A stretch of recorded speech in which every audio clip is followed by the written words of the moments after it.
بسم اللہ الرحمن الرحیم۔ اس دنیا میں ہر چیز اللہ تعالیٰ کی تسبیح میں، اللہ تعالیٰ کی پاکی بیان کرنے میں مصروف ہے۔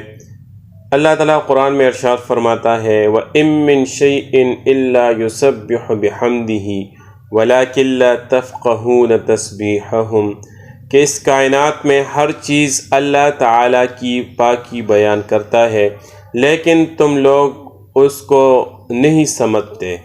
تو ہر چیز حیوان ہے یا انسان ہے یا جتنی بھی چیزیں ہیں وہ سب اللہ جل شانہ کی پاکی بیان کرتے ہیں۔ اسی طرح مرغ بھی اذان دیتا ہے لیکن یہ بھی اللہ تعالیٰ کی پاکی ہے، اللہ تعالیٰ کی بڑائی بیان کرتا ہے۔ کس وقت مرغ اذان دیتا ہے اس کے بارے میں فرماتے ہیں کہ مختلف اوقات میں فرشتے آسمانوں سے اترتے ہیں، تو مرغ جب فرشتوں کو اترتے ہوئے دیکھتا ہے تو اسی وقت یہ اللہ تعالیٰ کی پاکی بیان کرنا شروع کرتا ہے اور اذان دیتا ہے۔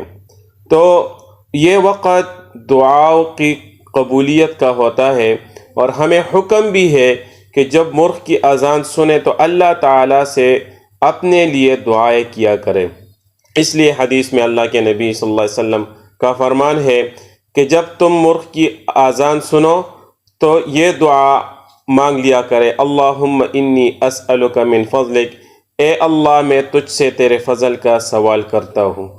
تو یہی دعائیں ہم خود بھی سیکھیں، دوسروں کو بھی بتائیں، تاکہ ہماری دنیا کی زندگی بھی بن جائے اور آخرت کی زندگی بھی بن جائے۔